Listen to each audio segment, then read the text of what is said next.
जिस आंदोलन में लालच शुरू हो जाता है, जिस आंदोलन में धन उगाही का आंदोलन शुरू हो जाता है, जिस आंदोलन में धन इकट्ठा करो अभियान चल जाता है, जिस आंदोलन में मैं मेरी हो जाती है, जिस आंदोलन में मेरे और मेरे पद को लेकर झगड़ा होते हैं, वो आंदोलन कभी सक्सेस नहीं होते।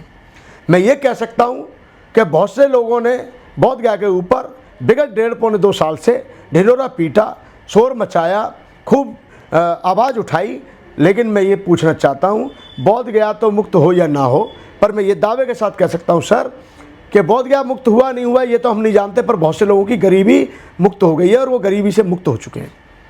एक बात मैं कहूँगा, पहले आंदोलन जो चलते थे वो 7-7 महीने 1-1 साल नहीं चलते थे, और चलते भी तो उसका रिजल्ट भी आता था।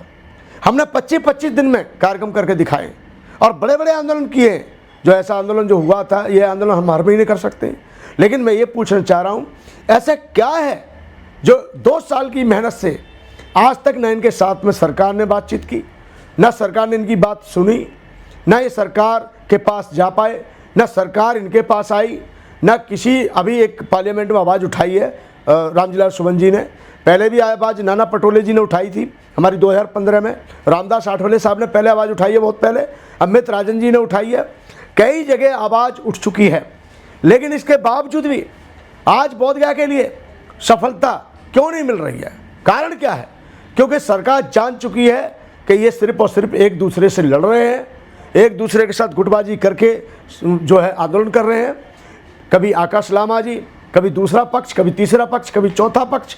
मैं कहता हूं जब उद्देश्य एक है, मार्ग एक है, हम सबका मकसद एक है, तो आप एक क्यों नहीं हो जाते? बहुत से लोग कहते हैं कि भंते जी आपको सपोर्ट करना चाहिए। मैं सपोर्ट करने को तैयार हूं, परंतु उनके आंदोलन में सच्चाई तो हो। आंदोलन में ड्रामा नहीं चाहिए हमको, आंदोलन में दिखावा नहीं चाहिए हमको। आंदोलन आज ऐसे चरम सीमा पे ये लोग लेके गए, जिस प्रकार से इनको तन से, मन से, धन से सहयोग मिला, विदेशों से सहयोग मिला, लेकिन आज उस मुकाम पर पहुंचना चाहिए था, नहीं पहुंच पाया। कारण क्या है? कारण क्या है कि वहाँ पर अपने आप को बड़ा दिखाने के चक्कर में, छोटा दिखाने के चक्कर में कोई छोटा ना हो जाए, मैं बड़ा कैसे बनूं, इस आपस में मैं मेरी के कारण समाज में बिखराव पैदा हो गया। और सबसे बड़े दुख की बात, मैं एक बात और कहूँगा कि जब जब आंदोलन में स्वार्थ पैदा होगा, आंदोलन सक्सेस नहीं हो सकता। बिल्कुल, किसी का सपना राज्यसभा में पहुंचने का है, किसी का सपना अल्पसंख्यक आयोग का मेंबर बनने का है, किसी का सपना माइनॉरिटी कमीशन में मेंबर बनने का है, तो किसी का सपना राज्य मंत्री बनने का है। अब उनके सपने इतने बड़े हो गए तो हम क्या करें? बौद्ध भिक्षु का तो एक ही सपना होना चाहिए, चरित्र भिक्षुवे चारकम लोकानुकंपाय बहुजन हिताय बहुजन सुखाय आत्मदीप भव। भिक्षु का कर्तव्य भ्रमण करना, समाज को चेतना देना, समाज को चेतना जगाना, समाज के अंदर जागरूकता लाना। आज मैं एक बात पूछ रहा हूँ, आंदोलन चलते रहते हैं, आते रहते हैं, लेकिन एक दूसरे का सम्मान भी खो दिया है। बड़े भिक्षुओं का सम्मान भी नहीं होता है। छोटे भिक्षु अपने आप को सुपीरियर समझते हैं, बड़े भिक्षुओं के सामने उनको दंडवत नमन करने में लज्जा आती है। अरे चीवरधारी हैं हम उस बुद्ध के मार्ग को अपना के चल रहे हैं, जो बुद्ध स्वयं राजा के पुत्र होने के बाद भी अपने अहंकार को त्याग कर वो बुद्ध जो है दुनिया को एक अच्छा संदेश दे के गए। बुद्ध ने यही तो सिखाया, इसलिए तो गृह त्याग किया। आज का भिक्षु क्या है? आज बाल भी रखता है, शर्ट भी पहनता है, बड़े बड़े मोबाइल रखता है, बड़े बड़े गाड़ियों में चलता है, और उनका त्याग तो बता दो। जो एक ग्रस्त जीवन नहीं जीता इतना अच्छा, उतना अच्छे वो बहुत भिक्षु जीते हैं। ऐसा नहीं है लोगों ने सुविधा नहीं दी, सुविधा देते हैं लोग, लेकिन जितनी पर्याप्त मात्रा में सुविधा होनी चाहिए, ज़्यादा लेने पर तो मोह ही जागेगा। तो क्या बहुत भिक्षु भटक गए हैं अपने धम से?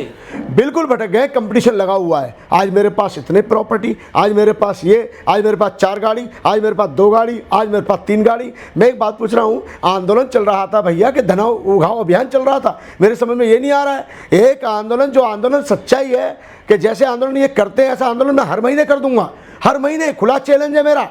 और इस आंदोलन के लिए इतनी ज़्यादा मेहनत करने की ज़रूरत नहीं है कि 7 महीने आंदोलन चलाने के लिए अगले नवंबर तक की बात कर लो, 1-1 साल तक की तैयारी कर लो। ऐसा नहीं होता है। आंदोलन के लिए लोगों को जोड़ना है, लोगों के बीच में जाना है। और पुराने आंदोलन के कार्यों का नाम क्यों नहीं लेते हैं? पुराने आंदोलनकारियों के साथ ये क्यों नहीं आते हैं? हम तो स्वागत करते हैं, आइए भारत के बौद्धों से मैं अपील करता हूं, 1991 वाली बनी हुई अखिल भारतीय बुद्ध गया महाबोधि महाविहार मुक्ति आंदोलन समिति बनी हुई है, जिसका अभी तक कोई दूसरा टुकड़ा नहीं हुआ। लेकिन इन्होंने जो समिति बनाई थी अपनी, उसमें 4 टुकड़े 2 साल के अंदर हो गए, 1.5 साल के अंदर हो गए। यानी कि हमने 91 से लेकर के आज 2026 तक दूसरा टुकड़ा नहीं होने दिया, और इनके 2 साल में ही 4-6 टुकड़े हो गए। कारण है स्वार्थ जहाँ पैदा हो जाता है वह टुकड़ों के अलावा कुछ नहीं होता, जिसकी सजा आम जनमानस को, आम व्यक्ति को और अच्छे बौद्ध अनुयायियों को भुगतनी पड़ती है। लेकिन सभी भंते वो एक साथ क्यों नहीं मिल रहे, एक साथ क्यों नहीं बैठ रहे हैं इस मामले को लेकर? ये जनता को पूछना चाहिए कि जो 1991 में आंदोलन किया वो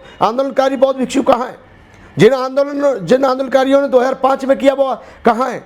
भंते आनंद कहाँ हैं? प्रज्ञाशील जी कहाँ हैं? ज्ञानेश्वर जी तो खैर इस दुनिया में नहीं रहे।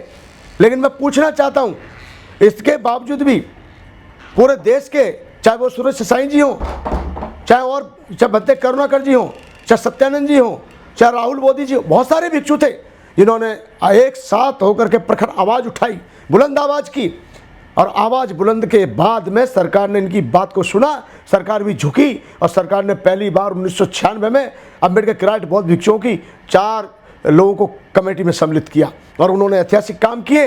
आज जो रिसेप्शन है, सौंदर्यीकरण है, सुरक्षा है, ये पहले वाली कमेटी की देन है।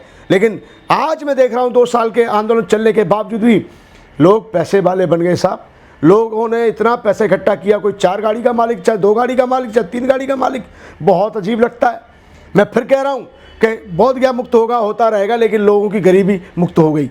मैं एक बात कहूँगा यहाँ पर कि जब जब समाज में स्वार्थी लोग पैदा होंगे, वो ना आंदोलन चल पाएगा ना समाज चल पाएगा। इसके लिए त्याग जरूरी है। तो क्या ये जो बौद्ध धर्म कमजोर सा हो रहा है आपकी नज़र में? बहुत अच्छा क्वेश्चन किया आपने, बहुत अच्छा सवाल किया आपने। मैं धन्यवाद देता हूँ आपको। मैं एक बात सोच के परेशान रहता हूँ, इतनी धम्म परिषद, इतनी रैलियाँ, इतना सब कुछ होने के बावजूद भी हमारे मौलिक अधिकार छिन रहे हैं, हमारा अपना सम्मान घट रहा है।